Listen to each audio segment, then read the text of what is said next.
Okay, go back to the drugs a bit.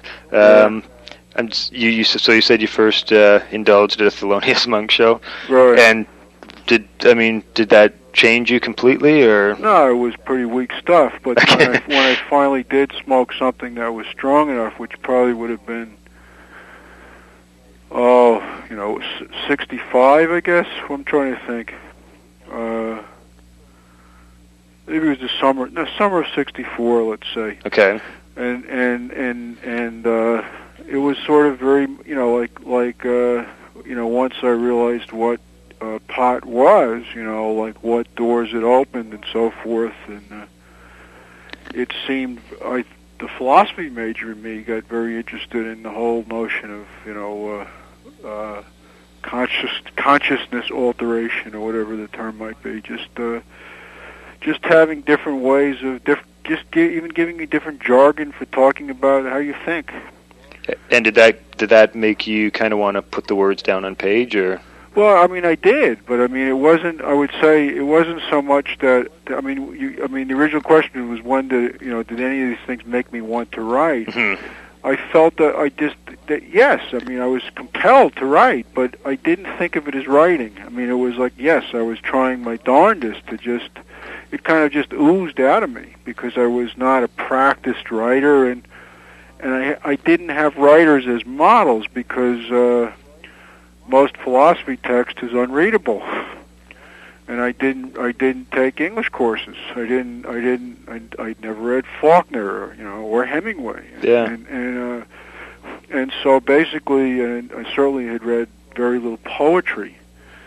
And so basically, I just by hook or by crook tried to articulate, expressing what was on my mind and what seemed to be in the work of these bands and so forth.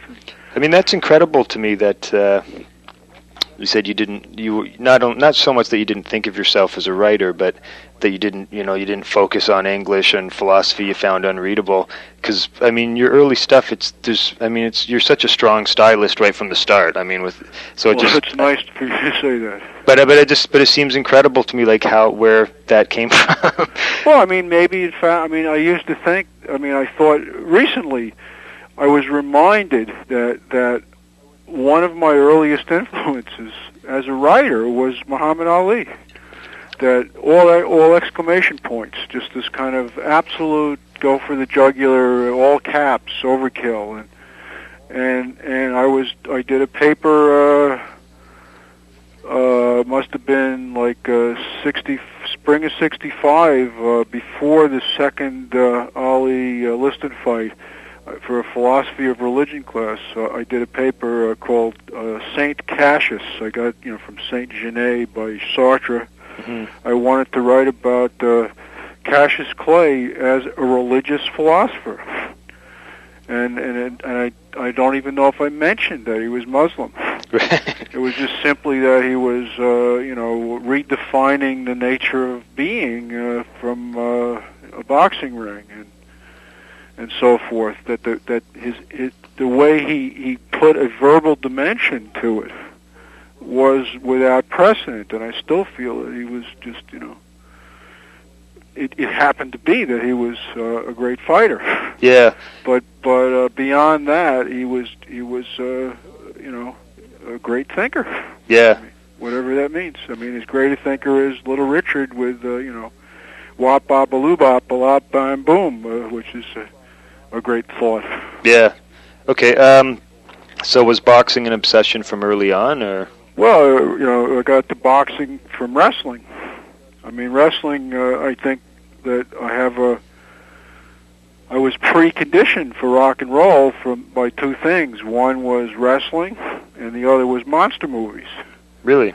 Yeah. And when I saw, I think, in many ways, one of the lines used to be like that, existentialism was the metaphysics of pragmatism, or vice versa. I forget whatever the deal is. And in such a way, wrestling is the metaphysics of rock and roll. Just this whole silly kind of restructuring of polarities and all of that, and I just took to wrestling. I mean, I got to boxing because wrestling and boxing used to be in the same magazines. Mm-hmm. And I look at the photos of people punches and stuff, and people knockouts. This looks interesting. But monster movies were very important to me, and I mean, during the pre-rock and roll Eisenhower, McCarthy 50s, you had a lot of stuff going on in these movies that cost $11,000 to make, and I love those movies. And when I saw Elvis on Ed Sullivan, I don't think I was even aware of it on a sexual level, but just looking, shaking his hips or whatever, it just seemed like, crazy shit. But looking at his face, he had the same look in his eyes that I remembered from Kevin McCarthy at the end of the original Invasion of the Body Snatchers. Just this look of, it's the end of the world, but what the fuck? Yeah. So what do you mean when you say a lot of things going on in monster movies? Oh, just the basic, alternate universe kind of thing. What is credible, what's not credible. What's the difference? I mean, the kind of suspension of disbelief you have to do for Shakespeare is different from what you got to do for Invasion of the Saucer Men. Right. Okay.